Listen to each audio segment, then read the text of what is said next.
శ్రోతలకు నమస్కారం. మన ఛానల్కు స్వాగతం. కథ శ్రీకృష్ణ పరబ్రహ్మణే నమః. రచన శ్రీ కొడవటిగంటి కుటుంబరావు గారు. శ్రీకృష్ణ పరబ్రహ్మణే నమః. అయ్యా, ఇవాళ తిథి వార నక్షత్రాలు త్యాజము ఏకరు పెట్టాడు భైరవ శాస్త్రులు. శాస్త్రులు గారికి ఉపాదానం వెయ్యండర్రా అని కేక పెట్టాడు మాధవరావు గారు. అయితే చూడండి బాబు, తమ తండ్రి గారి తిథి ఎల్లుండే, గుర్తుంది కదూ అన్నాడు శాస్త్రులు ప్లీడర్ గారితో. అవునండి, మీ అబ్బాయి గారు ఊళ్ళో ఉన్నారా? ఎల్లుండికి ఉంటాడులేండి, వాడు నేను తప్పక వస్తాం, వేరే ఎక్కడా చెప్పకండి అన్నాడు. సరేనన్నాడు మాధవరావు గారు. ఆయన భార్య దోసెడు బియ్యం తెచ్చి శాస్త్రుల గారి చెంబులో వేసింది. శాస్త్రులు వెంటనే నిష్క్రమించక, అయితే చూడండి బాబు, ఈ ఏడు మా రెండో వాణ్ణి బళ్ళో వేద్దామనుకుంటున్నాను. నలుగురు తలా ఇంత సహాయం చేస్తున్నారు, తమరు కూడా అని అడిగాడు. అట్లాగే చూద్దాంలేండి, కుర్రవాడి చదువెంత భాగ్యం. అవును కానీ ఆచారం తప్పిస్తున్నారేం అన్నాడు మాధవరావు గారు నవ్వుతూ. ఇంగ్లీష్ చదువు చెప్పిస్తున్నా, ఏమంటున్నారు? చూడండి బాబు, నేను వేదం చదువుకున్నాను, ఏం బావుకున్నాను, అక్షయ పాత్ర తప్పలేదు, మా పెద్దవాడికి శాస్త్రం చెప్పించాను. అబ్బో, తర్క వ్యాకరణాల్లో నీ కొడుకంతటి వాడు లేడన్నారు. ఏం లాభించింది? సంభావనలకు సన్మానాలకు తెగ తిరిగి ఆరోగ్యం పాడు చేసుకున్నాడు. హైదరాబాదులో ఏమిటో కొల్లబోతున్నదని అక్కడికి వెళ్ళాడు. అక్కడ ఎంత అవమానం జరగాలో అంతా జరిగింది. ఆ తురక సామ్రాజ్యంలో తద్దినం మంత్రాలు, సంధ్యావందనం ముక్కలు కూడా రాని తాగుబోతు విధవలు పెద్దవాళ్ళై కూర్చున్నారు.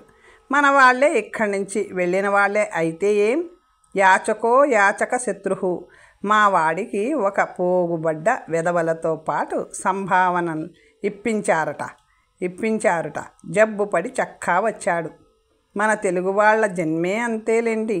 ఎంత మానవ స్వభావమైనా ఎక్కువ స్థితిలో ఉన్నవాణ్ణి చూసి ఓర్వలేకపోవటంలో అర్థం ఉంది. కానీ మనవాడు 1000 రూపాయలు సంపాదించుకుంటున్నా 10 రూపాయలు తెచ్చుకున్న వాణ్ణి చూసి కళ్ళల్లో నిప్పులు పోసుకుంటాడు. అలా చూస్తే తెలుగు జాతి అంతా అడుక్కు తినే జాతే. బాగా సెలవిచ్చారు. ఇక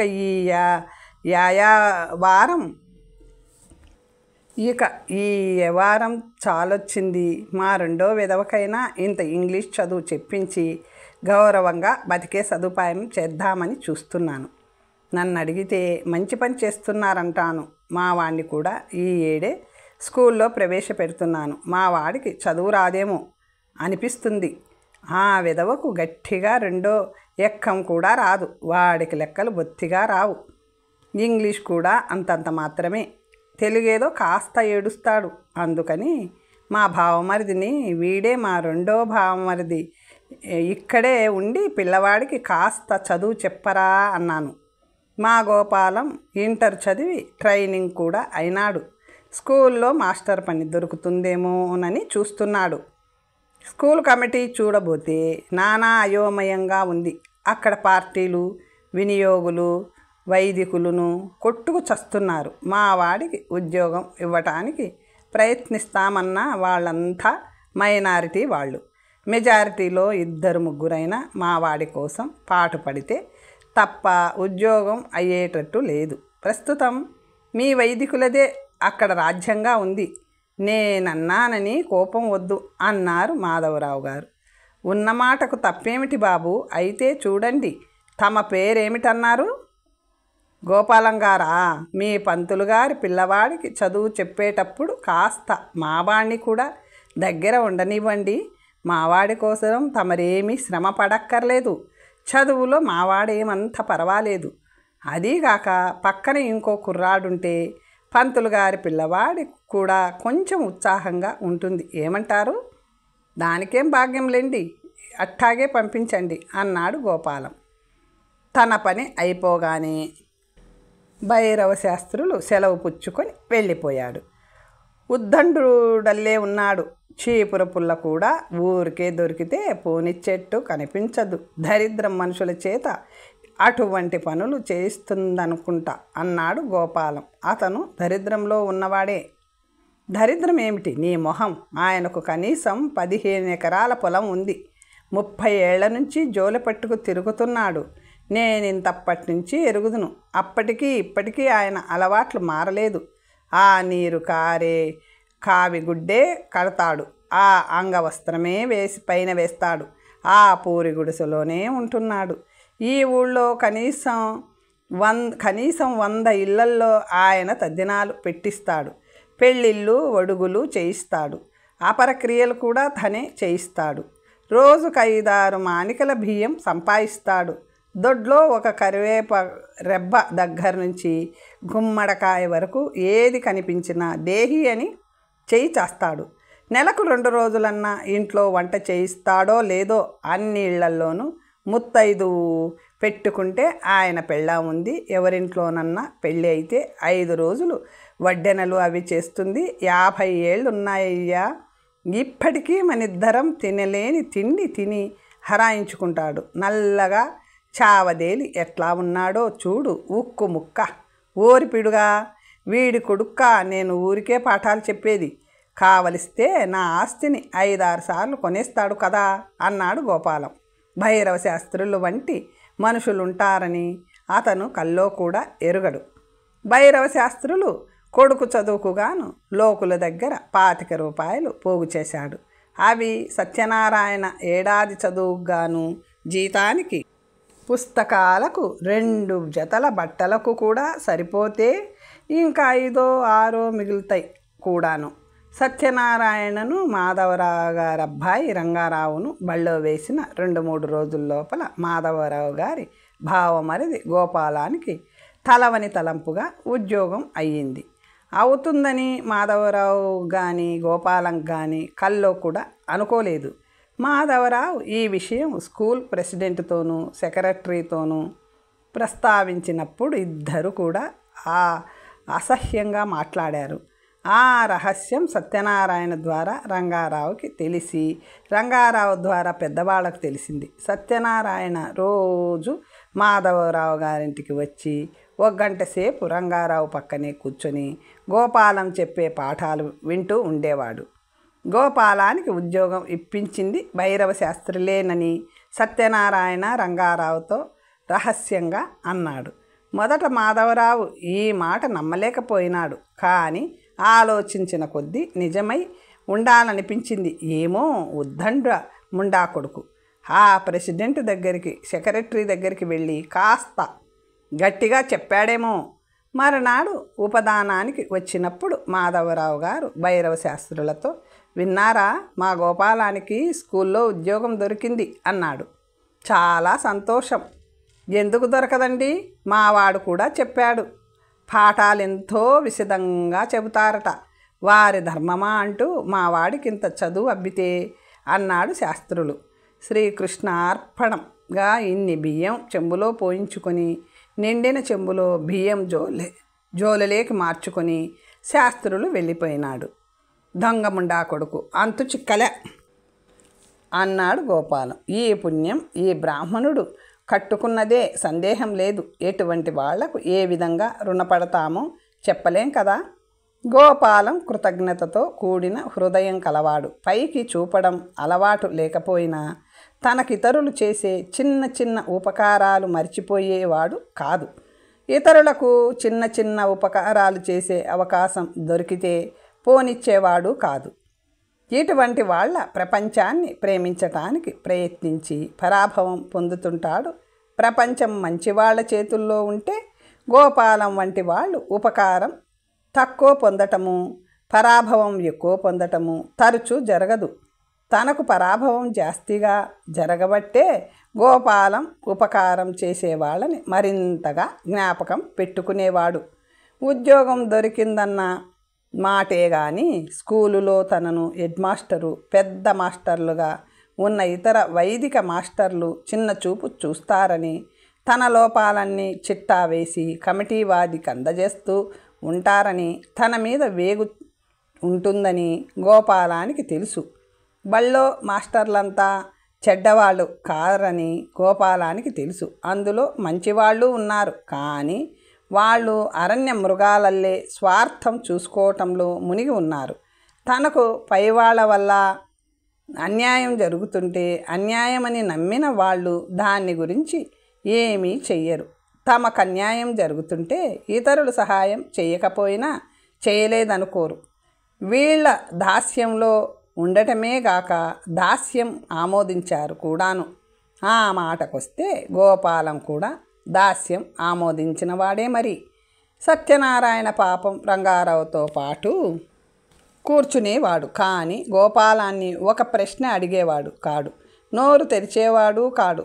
ఈ 2-3 రోజుల నుంచి జరిగిన పాఠాలేమీ లేకపోయినా సత్యనారాయణతో మాట్లాడనందుకు గోపాలానికి ఇప్పుడు పశ్చాత్తాపం కలిగింది.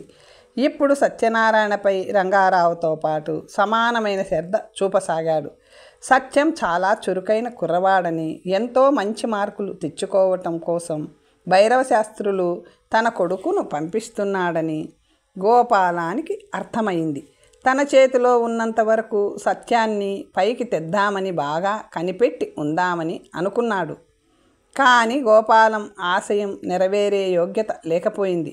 ప్రైవేట్ ట్యూషన్లు చెప్పరాదని, డబ్బు తీసుకున్నా తీసుకోకపోయినా ప్రైవేట్ ట్యూషన్కు స్కూలు నిబంధనలు ఒప్పుకోవని గోపాలానికి హెడ్ మాస్టర్ గారు తెలియజేశారు.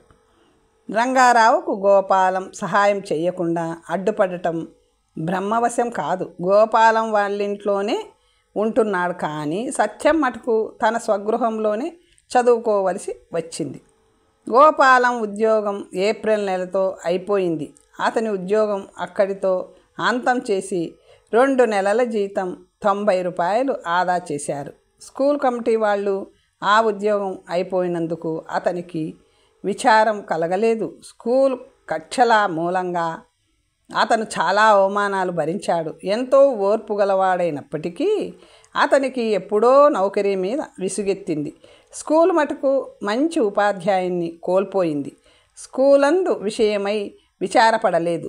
స్కూల్ కమిటీ వాళ్ళు నిరంకుశ ప్రవర్తన ద్వారా గోపాలం చాలా డబ్బు కోల్పోయినాడు. కనీసం 15 మంది స్కూల్ విద్యార్థులు అతని దగ్గర ట్యూషన్ చెప్పుకోవటానికి తయారైనారు. కొత్త మేస్టారనే నెపం మీద కమిటీ వారు అతన్ని ట్యూషన్లు చెప్పుకోనివ్వలేదు. స్కూలులో అనేక మంది ఉపాధ్యాయులు ట్యూషన్లు చెప్పుకుంటున్నారు. దత్తాత్రేయుల ఇంట్లోనూ, రామ్మూర్తి ఇంట్లోనూ, శివరామయ్య ఇంట్లోనూ, గణపతి ఇంట్లోనూ 25 మంది 30 మంది విద్యార్థులు ట్యూషన్లు చెప్పుకొని అక్కడే పడుకునేవాళ్ళు. పరీక్షల దగ్గరకు వస్తున్న కొద్దీ ఈ విద్యార్థుల సంఖ్య దాదాపు 2 పెరిగింది. కొంతమంది క్లాసు ఇంటి దగ్గర చేర్చుకునేవాళ్ళు. ఈ విద్యార్థులకు క్లాసులో రాని పాఠాలు ఇంటి దగ్గర ఎట్లా వస్తాయి? ఏ ఆశతో ఈ విద్యార్థుల తల్లిదండ్రులు నెలకు 5 రూపాయలు ఇచ్చి ట్యూషన్లు చెప్పిస్తున్నారు? ట్యూషన్లు చెప్పించుకునే విద్యార్థులకు క్లాసులో ఎక్కువ మార్కులు రావటం రివాజు. క్లాస్ పరీక్షల్లో వీళ్ళిప్పుడు తప్పలేదు. అయితే ఆఖరు పరీక్ష మాట ఏమిటి? అది ఉపాధ్యాయుల చేతుల్లో ఉన్నదే. ఎల్లయ్య క్లాసు పేపరు పుల్లయ్య చేతిలో ఉంటుంది. పుల్లయ్య క్లాస్ పేపరు మల్లయ్య చేతిలో ఉంటుంది. అంతా బీరకాయ పీచు. నీ పేపరు నాకు చూపించు, నా పేపరు నీకు చూపిస్తా. అంతా పొట్ట కోసం దేవుళ్ళాడుతున్న వాళ్ళే. ఫలితం ఏమిటంటే స్కూల్ ఫైనల్ వరకు దేదీప్యమానంగా వెలిగిన వాడు గవర్నమెంట్ పరీక్షల్లో కొట్టుపడ్డట్టు పడటం జరిగేది. ఇంత డబ్బు బుగ్గిలో పోసిన పన్నీర్ అయ్యిందని ఇప్పటికీ తెలిసి వచ్చేది. పిల్లల తల్లిదండ్రులకు 50 రూపాయల జీతం గల మాస్టర్ పైన 150 సంపాదించటం విడ్డూరంగా ఉండేది కాదు. స్కూల్ కమిటీ కట్టుదిట్టాలతో కూడుకొని ఉంటే మేస్టర్లు ఇంత తెరుచుకు పడటానికి అవకాశం ఉండకపోను. కానీ ఈ స్కూల్లో కుళ్ళంతా కమిటీలోనే ఉంది. ఉపాధ్యాయులపై సంపాదనలో భాగం తీసుకుని సెక్రటరీ గారే చాలా వేలు సంపాదించాడని ప్రతీతి ఉండేది. నిజం కూడా కావచ్చు. స్కూల్ విద్యార్థుల్లో మటుకు గోపాలం చాలా గట్టి మేస్టర్ అనే ప్రతీతి పడిపోయింది. చదువంటే ఇష్టం ఉన్నవాళ్ళు లేనివాళ్ళు అందరూ ఏకగ్రీవంగా గోపాలం అంటే గౌరవంగా ఉండేవాళ్ళు. సెలవుల్లో నలుగురు విద్యార్థులు 2వ ఫారం కింద తరగతులు వాళ్ళు అతని దగ్గరికి ప్రైవేటుకు వచ్చి నెలకు 10, 15, 20 కూడా ఇచ్చి సెలవుల ఆఖరణ వేరే ఊళ్ళో పై తరగతుల్లో ప్రవేశించడానికి ఆశపడ్డారు. వీళ్ళంతా పాస్ అవుతామనే ఆశ ఏమీ లేని బాపతు అయినా గోపాలం ఈ ట్యూషన్లు ఒప్పుకున్నాడు. సత్యానికి కూడా సెలవుల్లో వచ్చి తన దగ్గర చదువుకోమన్నాడు. కేవలం ప్రైవేటు ట్యూషన్ చెప్పి బతకవచ్చునని ఆశ పుట్టింది గోపాలానికి.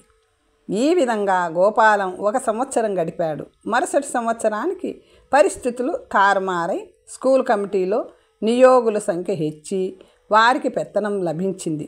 ఒక్కసారిగా 10 మంది నియోగి మెంబర్లు వచ్చి స్కూల్ కమిటీలో చేరారు. స్కూల్ ఆర్థిక పరిస్థితులు బాగుండని కారణం చేత స్కూల్ నిర్వహణ గురించి ఊళ్ళో అలజడి జాస్తి కావడం వల్ల ఈ మార్పు తాత్కాలికంగా మంచిదే అయింది. ఇతర విషయాలు ఎట్లా ఉన్నా గోపాలం తిరిగి ఉద్యోగం సంపాదించాడు. మరుసటి సంవత్సరం అది ఖాయం కూడా అయిపోయింది.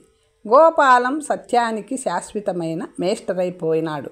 సత్యం ప్రతి ఏడు దాదాపు ప్రతి సబ్జెక్టులోనూ మొట్టమొదటి మార్కు తెచ్చుకుంటుంటే గోపాలానికి స్వయంగా ఎంతో గర్వంగా ఉండేది. రంగారావు మొదటి సంవత్సరమే వెనుకబడిపోయినాడు. అయినా సత్యాన్ని గోపాలం వదలలేదు. రోజు సత్యం గోపాలం గారింట్లోనే చదువుకునేవాడు, అక్కడే పడుకునేవాడు. అతనికి ఇంట్లో పడుకునే అలవాటు కూడా తప్పింది. సత్యం 3వ ఫారం చేరిన సంవత్సరం గోపాలం అతన్ని తన సెక్షన్లోనే వేసుకున్నాడు. ఆ సంవత్సరం సత్యం చదువు విషయంలో తీసుకున్న శ్రద్ధ గోపాలం మరే విద్యార్థి చదువులోనూ ఎన్నడూ తీసుకొని ఉండలేదు. ఆ తరువాత సత్యానికి గోపాలం మేస్టర్గా వ్యవహరించలేదు. తనతో సమానంగానే చూసుకున్నాడు. తన ఇంట్లోనే సత్యాన్ని చదువుకోమన్నాడు. అప్పుడప్పుడు అతని చదువు గురించి విచారిస్తూ వచ్చాడు. కానీ స్వయంగా దగ్గర కూర్చొని నూరి పొయ్యలేదు. సత్యం స్కూల్ ఫైనల్ పరీక్షకు కూర్చునే నాటికి అతని జీవితంలో గోపాలం ఒక గొప్ప స్నేహితుడై తయారై సిద్ధంగా ఉన్నాడు. ఇంకా కొద్ది రోజులకు పరీక్షా ఫలితాలు తెలుస్తాయనగా ఒకనాడు సత్యం వచ్చి గోపాలంతో, మేస్టరు, మా నాన్న నా పెళ్లి చేద్దామని చూస్తున్నాడు, మీరేం సలహా చెబుతారు అని అడిగాడు. సత్యం ఆ మాట అంటుండగా గోపాలం చేతిలో ఒక ఉత్తరం ఉంది. ఒకానొక స్నేహితుడు రాసినది. ఆ క్షణంలో సత్యం వచ్చి ఈ వార్త చెప్పి సలహా అడగడం గోపాలానికి దైవికంగా కనిపించింది. నన్ను అడిగితే చేసుకోమనే అంటాను. ఇంకా ఆలస్యం చేశావంటే పిల్ల నీకన్నా మరీ చిన్నదైపోతుంది. దురదృష్టవశాత్తు మన సంఘం రజస్వలానంతర వివాహాలు ఒప్పుకోదాయే. కానీ ఒక్క పని చేస్తావా సత్యం? అర్జెంటుగా నేను మీ నాన్నగారితో ఒక విషయం మాట్లాడాలి. ఆయనకు ఎప్పుడు వీలవుతుందో కనుక్కో. పెద్దవాడు, ఆయన నా దగ్గరకు రావక్కర్లేదు, నేనే వచ్చి మాట్లాడతాను అన్నాడు గోపాలం. అదేమిటండి మాస్టారు, ఆయనే మీ దగ్గరకు వస్తాడులేండి, ఆయనతో ముందుగా అపాయింట్మెంటు పెట్టాలా అన్నాడు సత్యం. అలా కాదు సత్యం, ఈ విషయంలో న్యాయంగా నేనే ఆయన దగ్గరికి వెళ్ళాలి. పర్వాలేదులేండి, నేను ఇంటికి వెళ్ళి చెప్పగానే బయలుదేరి రాడు అంటూ సత్యం సెలవు పుచ్చుకున్నాడు. సత్యం చెప్పినట్టే మరో 15 గంటలో భైరవ శాస్త్రులు గోపాలం గారింటి దగ్గర హాజరైనారు. రండి శాస్త్రులు గారు, దయచేయండి, పెద్దలు మీరే వచ్చారు అన్నాడు గోపాలం. రావటం నా విధి అన్నాడు ముసలాయన. ఆయనకిప్పుడు 60 చేరబడుతుంది. కొంచెం వయసు కూడా కనిపిస్తున్నది. గోపాలం ఆయన్ను బలవంతాన కుర్చీలో కూర్చోబెట్టాడు. మరేం లేదు, మీ వాడి వివాహం గురించి అనుకున్నట్టు నాకు చూచాయిగా తెలిసింది. ఆ ముక్క నిజమేనా? అనుకోవటం వరకు చేతిలో పనే గనక అనుకున్న మాట నిజమే. తమకు చెప్పేద్దాం అనుకుంటున్నాను కూడాను. నాకు తమకంటే ఆప్తులు ఎవరున్నారు? తమరు మావాడి విషయంలో తీసుకుంటున్న శ్రద్ధ మరెవరు మటుకెందుకు తీసుకుంటారు గనక వాడి పురాకృత పుణ్యమో ఏమిటో అనుకుంటాను. ఎంత మాట అన్నారు. పైకొచ్చే విద్యార్థి నా వాడని చెప్పుకుందామని ఏ మేస్టరుకుండదు? చెప్పండి, రేపు మీ వాడు పెద్దవాడైతే నేను చెప్పుకొని గర్వపడను గోపాలం నవ్వుతూ అన్నాడు. ఏ జన్మనో మావాడు పెట్టి పుట్టబట్టే తమరంతగా వాడి యందు నమ్మకం ఉంచటం జరిగింది. ఇంతకు వాడి పెళ్లి విషయం అడగటంలో తమ ఉద్దేశం అన్నాడు. మరేం లేదు, మీరు పిల్లవాడికి ఏ పాటి కట్నం కోరుతున్నారు, ఎటువంటి అభిప్రాయంలో ఉన్నారో తెలుసుకుందామనే. భైరవ శాస్త్రులు కనుబొమ్మలు ముడేసి 2 క్షణాల పాటు నేలకేసి చూసి తల పైకెత్తి మనసులో ఉన్న మాట చెబుతున్నవాడల్లే, అయ్యా, నేను పెద్ద గొంతెమ్మ కోరిక పెట్టుకున్నాను. మనసులో ఉన్న దురాశ బయటికి చెప్పేస్తే పోతుంది. నా రెక్కలు బలహీనమైపోయినాయి. శరీరంలో పూర్వపు దారుఢ్యము జవసత్వాలు లేవు. పోను పోను కుర్రవాడి చదువు నాకు భారమైపోతుందా అనే భయం పట్టుకుంది. ఇదివరకల్లా పడ్డ కష్టమేమో పడ్డాను, కానీ ఇకనైనా మిగిలిన 4 రోజులు కృష్ణ రామ అంటూ ఇల్లు కదలకుండా కూర్చుందామనిపిస్తున్నది. పిల్లవాడి భారం పిల్లనిచ్చేవారు తీసుకుంటే వాడెంతవరకు చదువుకుంటానంటే అంతవరకు పోతానంటే ఇంగ్లాండ్ కూడా పంపే బాధ్యత మీద వేసుకుని చదివించినట్టయితే నాకు తినేటందుకింత లేకపోలేదు. నాకు 20 ఎకరాల ఆస్తి ఉంది, అంతా స్వార్జితం. సుమండి జోలెపట్టుకు తిరిగి సంపాదించాను. గడిచిన 10 ఏళ్ల నుంచి ఏ రోజున నేను జోలె అవతల పారేసినా నాకు హాయిగా వెళ్ళిపోయేది. కానీ ఈ కుర్రవాడి కోసమే నేను యాచన చేశాను. నా బొందెలో ప్రాణం ఉండగా నేను కూడబెట్టగలిగిన ప్రతి చిల్లిగవ్వ వాడి చదువు కింద ధారపోయటానికే సంకల్పించాను. స్వయంగా మా పెద్దవాడికి ఆస్తి కొంత ఇవ్వాలి. చూడండి, అది కూడా పాటించకుండా పూచకు పుల్లతో సహా మా 2వ వాడి చదువుకే ధారపోద్దాం అనుకున్నాను. ఆడపిల్లలకు కూడా ఏమీ పెట్టినవాణ్ణి కాలేదు. వాళ్ళందరికీ ఏదో విధంగా గడిచిపోతున్నది కదా. పోని ఈ ఉన్నది పెట్టి వీడిని ఎంత పైకి తీసుకురావచ్చునో చూద్దామనిపించింది. ఎందుకో కొంతకాలంగా నాలో స్వార్థం కలుగుతున్నది.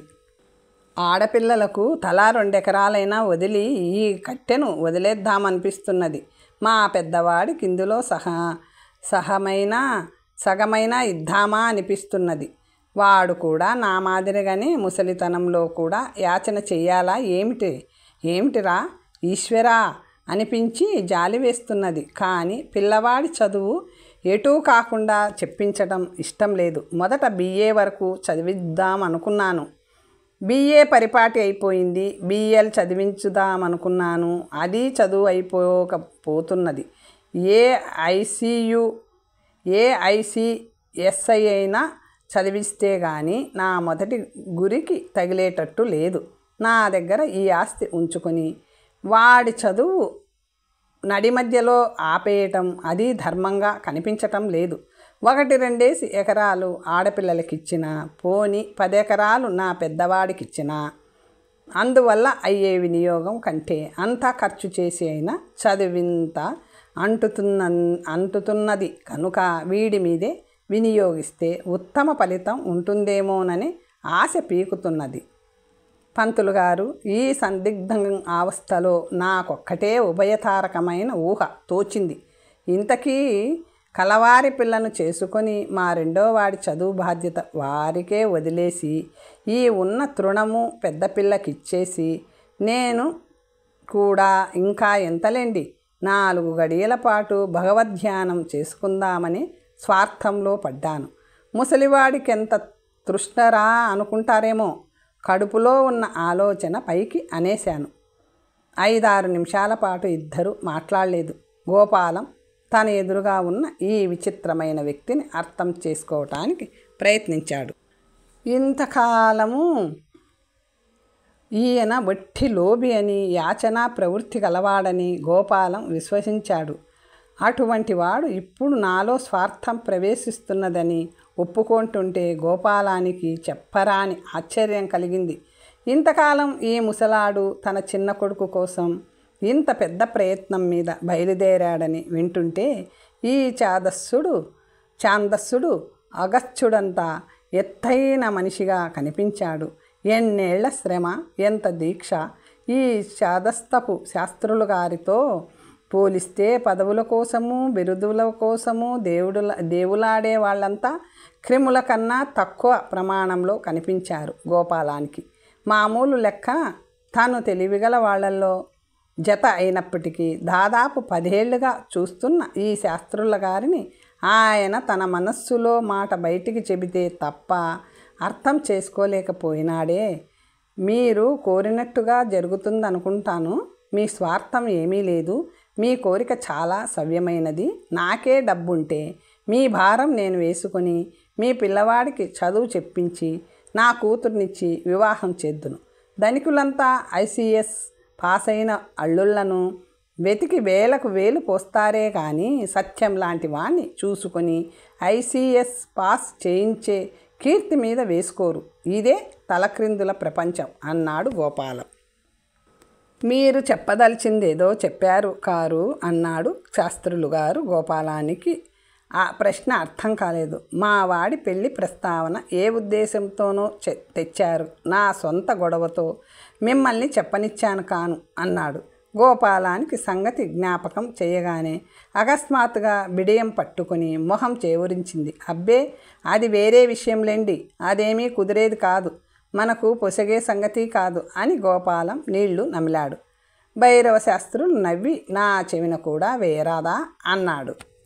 నా స్నేహితుడొకడు బొత్తిగా లేనివాడే, పాపం అయితే బహుయోగ్యుడు. తన పిల్లలకు తెలివిగల కుర్రవాడెవడన్నా దొరికితే చూడమని నాకు రాశాడు. వైదిక పిల్ల, చాలా తెలివిగలది. సంగీతం చక్కగా పాడుతుంది, ఫిడేలు వాయిస్తుంది, ఇంటి పనులన్నీ చేస్తుంది. చాలా బుద్ధిమంతురాలు.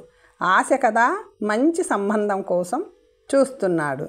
కట్నం ఇచ్చుకోలేడు, కర్మం. సత్యానికి చేసుకుంటే ఇద్దరు ముచ్చటగా ఈడు జోడుగా ఉంటారని ఆలోచన పోయింది. కానీ మీరు పెట్టుకున్న లైనుకు దీనికి కలవదు. అడిగారని చెప్పాను కానీ నాకే సిగ్గుగా ఉంది చెప్పటానికి. మీ మనసులో ఉన్న ఆలోచన సబబైనది తెలిసి ఈ విషయం ఎట్లా ప్రస్తావించను అన్నాడు గోపాలం. భైరవ శాస్త్రులు మళ్ళా 1 నిమిషం పాటు నేలకేసి చూసి తల పైకెత్తి, మీరిప్పుడే మీ స్నేహితుడికే ఏ మాట రాయకండి. రేపు ఈ పాటికి నేనే వచ్చి మాట్లాడతాను. నాకు సెలవిప్పించండి అంటూ లేచాడు. గోపాలం ఆ మాట మీదే అట్టే ఆశ పెట్టుకోలేదు. గోపాలం మళ్ళీ పొరపాటు పడ్డాడు. మరునాడు సాయంకాలానికి భైరవ శాస్త్రులు మళ్ళీ వచ్చి కూర్చొని, అయ్యా, మీ స్నేహితుని ఒకసారి రమ్మనండి. వీలైతే పిల్ల జాతకాన్ని వెంటబెట్టుకు రమ్మనండి. ఆలస్యం అమృతం విషం అన్నాడు. మీరేమీ తొందరపడలేదు కదా. కాస్త విచారిస్తే సత్యానికి మంచి సంబంధం దొరుకుతుందేమో. పిల్లనిచ్చేవారు వేలకు వేలు పిల్లవాడికి దారపోయకపోయినా అప్పు పెట్టవచ్చు. తరువాత సత్యం తీర్చుకోలేకపోతాడా అన్నాడు గోపాలం. శాస్త్రులు గారు తల అడ్డంగా తిప్పాడు. కన్న తండ్రిని నేను ప్రస్తాయిస్తే పిల్లనిచ్చిన మామగారు డబ్బు తెచ్చి పోస్తాడా? అంత సులభంగా డబ్బు పోయగల లక్షాధికారి తన కూతుర్ని మా వాడికి ఇస్తాడా? గొంతమ్మ కోరికలు నేను నిన్ననే మనవి చేస్తిని. ధీరుడైన వాడు తలపెట్టిన పనులు తుదముట్టించవలసిందే. మీ స్నేహితుల్ని పిలిపించండి. మీ ఆప్తుల కంటే మాకు ఆ ఆప్తులు లేరు. మరో వారం రోజులకల్లా సత్యం పెళ్ళి స్థిరపడింది. ఇంకో 10 రోజులకు పెళ్ళి జరిగిపోయింది కూడాను. సత్యానికి ప్రెసిడెన్సీ కాలేజీలో సీటు వచ్చింది. అతను మద్రాసు బయలుదేరి వెళ్ళేటప్పుడు గోపాలం కొన్ని ముక్కలు చెప్పాడు. దేవుడు అనుకూలిస్తే నువ్వు చాలా ముందుకొస్తావు. కానీ ఒకటి జ్ఞాపకం పెట్టుకో, నువ్వు మీ నాన్నగారికి రుణపడబోతున్నావు. ఒక విధంగా కాదు, 2 విధాలుగా నీ మీద ఆయన పెద్ద ఆశలు పెట్టుకున్నాడు. నువ్వు మరికొన్ని సంవత్సరాల పాటు అహోరాత్రులు దీక్షతో పనిచేస్తే తప్ప ఆ ఆశలు ఫలించవు. ఆయన నువ్వు పుట్టినప్పటి నుంచి దీక్షగా నీ కోసం పనిచేశాడు, ఇంకా చేస్తున్నాడు. అది మర్చిపోకు. ఆయన ముసలివాడు, నువ్వు కుర్రవాడివి. అందుచేత నీ దీక్ష కంటే ఆయన దీక్ష గొప్పది. నువ్వు చేయవలసింది అసాధ్యమైన విషయం కాదు.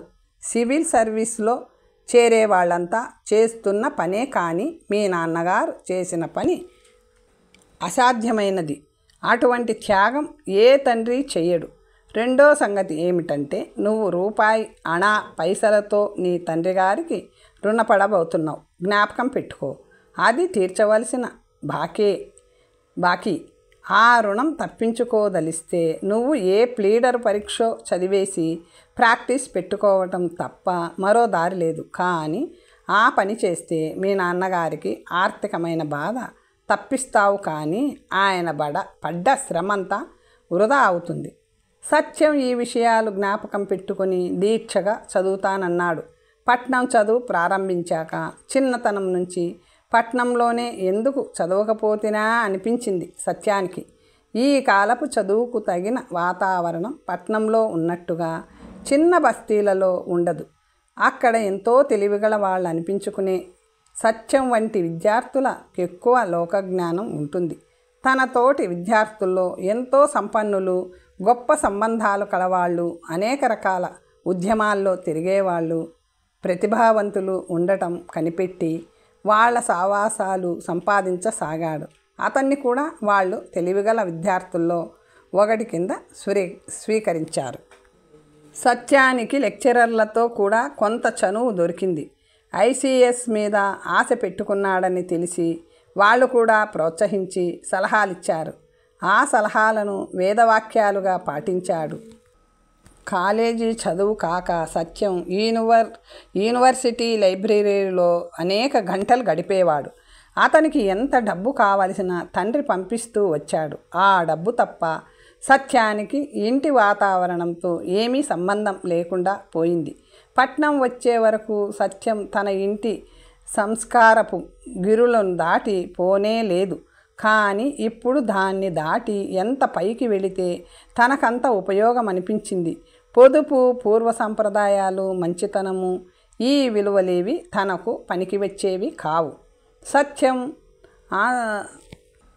సత్యం ఆనర్స్ పరీక్షల్లో ఉత్తీర్ణుడైనాడు. తర్వాత కొద్ది కాలానికి ఐసీఎస్ ప్రవేశ పరీక్షలో నెగ్గి ఏరుకోబడ్డాడు. భైరవ శాస్త్రులు ఆరోగ్యం కొంతకాలంగా బాగాలేదు. ఆయన ఎక్కడికి కదలటం లేదు. పెద్ద కొడుకు సంసారం ఖర్చు కూడా జాస్తి అయింది. ఆయన 2 కూతుళ్లకు పెళ్లి చేశాడు. సామాన్య సంబంధాలు తెచ్చినా కట్నాలు పొయ్యవలసి వచ్చింది. రాబడి ఖర్చుకు చాలలేదు. కానీ భైరవ శాస్త్రులు అణాచీటీ మీద ప్రాణం పోయినా దస్కత్ పెట్టలేదు. అయినా కాడికి పొలం తెగనమ్మి ఖర్చు జరిపాడు. సత్యం ఖర్చు ముందు ఖర్చులన్నీ కలిసినా ధూపానికి రాలేదు. ఈ సంగతి భైరవ శాస్త్రులు అనుకున్నదే గనక ఆయన ఏమీ విచారించలేదు. ఇంగ్లాండ్కు వెళ్ళిన తర్వాత సత్యం ఖర్చు అంతులేకుండా పెరిగిపోయింది. డబ్బు జాగ్రత్తగా వాడు అని రాద్దామని ఎన్నిసార్లో కలం చివరిదాకా వచ్చింది. కానీ శాస్త్రులు నిగ్రహించుకున్నాడు. సత్యాన్ని ఏ విధంగానూ నిరుత్సాహపరచరాదు. వాడు తన చదువు విషయంలో శ్రద్ధ వహించిన నాళ్ళు ఇంకేం జరిగినా పర్వాలేదు అనుకున్నాడు. ఇంగ్లాండులో శిక్ష పొంది దొరవేషంతో సత్యం దిగాడు. భైరవ శాస్త్రులు నిట్టూర్చాడు. సత్యంపై స్వరూపమే కాకుండా అతని ప్రవృత్తి కూడా చాలా మారిపోయినట్టు కనిపించింది. జీవితం గురించి, జీవిత సమస్యల్ని గురించి ఒక్క నిర్లక్ష్యభావం కనిపించింది. అది నిర్భయం కాదు, నిర్లిప్తత కూడా కాదు. అనేక స్వల్ప విషయాల్లో సత్యానికెంతో లౌకిక శ్రద్ధ ఉంది. తన దుస్తులు కొంచెం మడత నలిగినా రాద్ధాంతం చేస్తాడు. గడియారం ప్రకారం పనిచేస్తున్నట్టుగా తను అనుకున్న దానికి 1 నిమిషం జాగైతే అల్లాడిపోతాడు. ఇదంతా ఒక క్రొత్త సంస్కారమని శాస్త్రులకు తట్టలేదు.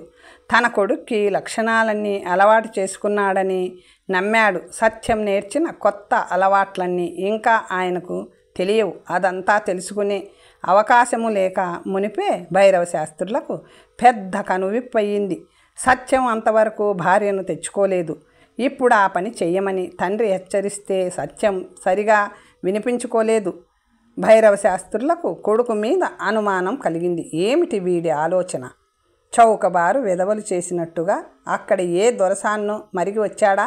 లాంఛనంగా ప్రాయశ్చిత్తం చేసుకోమంటేనే సత్యం నీళ్లు నమిలాడు. కానీ ఎవ్వరికీ తెలియకుండా ఆ తంతు చేసేశాడు భైరవ శాస్త్రులు. ఇక గర్భాధానం విషయంలో సత్యం లొంగేట్టు కనిపించలేదు. కాస్త రెట్టించి హెచ్చరించగా, ఇంత చదువు చదివి నా విషయాన్ని నేను చూసుకోనా? నాకెందుకింత చెప్పటం అన్నాడు. వరే, కొన్ని విషయాలు ఎంత చదువు చదివినా తెలియవు, అవి పెద్దవాళ్ళు చెబితే తెలియవలసిందే అన్నాడు శాస్త్రులు. సత్యం ఏదో గొనిగాడు. త్వరలోనే అతన్ని దూరదేశం వేశారు. అతనక్కడ ఎవతనో నల్లదాన్నే పెట్టుకుని ఉంటాడని వదంతులు వినిపించినాయి. సత్యం మామగారు తన వియ్యంకుడితో సంప్రదించి తన కూతుర్ని వెంటబెట్టుకొని అల్లుడి దగ్గరికి వెళ్ళాడు. సత్యం మామగారితో ఏమీ మాట్లాడలేదు, కానీ భార్యతోనే మంచిగా చెప్పాడు. నేను బుద్ధెరిగినప్పుడు మా నాన్న నాకు పెళ్లి చేశాడు. నాకు నీ మీద ఏమీ కోపం లేదు, కానీ ఇంగ్లాండులో నాకొక బెంగాలీ పిల్లతో స్నేహం అయింది. ఆ పిల్ల అక్కడ చదువుతుండేది, పత్రికలకు రాస్తుండేది. ఆ అమ్మాయికి పెళ్లి కాలేదు. నువ్వు అడ్డం లేకుండా ఉంటే మేమిద్దరం పెళ్ళాడి ఉండేవాళ్ళం. కానీ మాకిప్పుడు ఆ అవకాశం లేదు. నాతో స్నేహంగా ఉండటానికైనా ఒప్పుకుంది, కానీ మరొకరిని పెళ్ళాడడానికి ఇష్టపడలేదు. నేను నిన్నెరక్క మునిపే ఆమెను ఎరుగుదును. నీ కోసం ఆమెను తరిమేయమన్నావా? నా వల్ల కాదు. నేనెక్కడికి పోతాను? నన్ను కూడా ఇక్కడే ఉండనివ్వండి అన్నది అతని భార్య. ఉండు, నాకేమీ అభ్యంతరం లేదు, కానీ నా మీద అధికారం ఉందనుకోకు. ప్రతిదానికి నసపెట్టకు. ఆ ప్రకారమైతే ఉండు. సత్యం భార్య సరస్వతి 1 నెల పాటు భర్త దగ్గర ఉండి, సత్యం తాగుడు, ఆ బెంగాలీ అమ్మాయి కూడా అతనితో పాటు తాగడము, ఇద్దరూ తనని లక్ష్య పెట్టకుండా నానా వికార చేష్టలు చేయటము, తనున్న ఇంట్లో నౌకరు కన్నా అధమంగా చూడటము సహించలేక తనను పంపించమని భర్తను అడిగింది. అతను ఆమె వెంట నౌకరన్నా లేకుండా పంపాడు. అయితేనే 2nd క్లాసులో ఎక్కించి పంపాడు. శ్రీకృష్ణ పరబ్రహ్మణే నమః. గోపాలం కుర్చీలో కూర్చొని పత్రిక చదువుకుంటూ త్రుళ్ళిపడి లేచాడు. చంకలో బోలె, చేతిలో తలతలా మెరిసే చెంబు పట్టుకొని భైరవ శాస్త్రులు ప్రత్యక్షమైనాడు. రండి శాస్త్రులు గారు, కూర్చోండి అని గోపాలం ఆయన్ను బలవంతంగా కూర్చోబెట్టి ఏమిటిది అని ప్రశ్నించాడు. అత్యాశకు పోయినందుకు శాస్తి. చూడండి బాబు, మనిషైన వాడు విచ్చలివిడిగా తాగటము, యువతనో పెట్టుకొని ఊరేగటము నేర్పే చదువు? ఇటువంటి చదువులు కూడా ఉంటాయా? మనుషులు దుర్బుద్ధి వల్ల ఇటువంటి పనులు చేస్తుంటారనుకునే వాణ్ణి చదువుకున్నా కూడా ఇవి అబ్బుతాయా అన్నాడు భైరవ శాస్త్రులు. దుర్బుద్ధులందరిలోనూ ఉంటుంటే అయితే ఒక్కో చదువు సంఘ భయం పోగొట్టేస్తుంది. సంఘీభీతే దైవభీతి అనుకోండి. ఈ చదువు సంఘీభీతి పోగొట్టడమే కాక సంఘానికి నా మీద ఉండే కట్టుబాట్లు కూడా లేని అవకాశాలు కల్పిస్తుంది. డబ్బు పుష్కలంగా ఇస్తుంది. ఇంకా అద్దేమిటి అన్నాడు గోపాలం. ఎంత పొరపాటు! మీ వంటి తెలిసిన వాళ్ళుండి కూడా నాతో మాట మాత్రం చెప్పకపోతిరే. చెప్దామని నాకు నోటిదాకా వచ్చింది, కానీ మీరు డబ్బు సంపాదనే ఘనంగా చూసినట్టు కనపడ్డారు. లేని పక్షంలో మీ పెద్దవాడి విషయంలో మీరు అసంతృప్తి పడవలసిన అవసరం ఏముంది? అతడు ఎంత పెద్ద మనిషి, చదివిన చదువులో ఎంత గట్టివాడు. వాడే నా నిజమైన కొడుకు. ఈ విధవ నా కొడుకే కాదు, వాడి పెళ్ళానికి 2 ఎకరాలు రాసిస్తున్నాను. నేను ముష్టెత్తుకు బతుకుతాను. ఎంతకాలం లెండి, అయిపోయింది. పిల్లలు గలవాడు. నాకున్న ఆస్తంతా నా పెద్ద కొడుకే తింటాడు. మీరెంతసేపు డబ్బే ఆలోచిస్తున్నారు. మీ చిన్నవాడి మీద పంతం కొద్దీ వాడు అందరి కళ్ళల్లోనూ నికృష్టుడుగా కనిపించాలని జోలె పట్టుకున్నారు. కానీ మీకు తిండి జరగదా?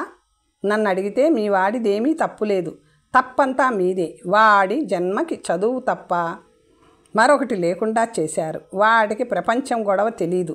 ఒక సాహిత్యం లేదు, ఒక పురాణం లేదు, ఆఖరకు ఒక సుమతీ శతకం పద్యమైనా వాడికి రాదు. నేనెరిగిన మటుకు వాడొక నాటకం కానీ సినిమా కానీ చూసిన పాపాన పోలేదు.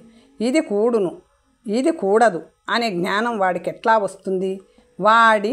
మా నాన్న వాడిని జీవించనివ్వండి. ఇంత డబ్బు పంపిస్తూ ఉంటాడు, ఖర్చు పెట్టుకోండి అన్నాడు గోపాలం.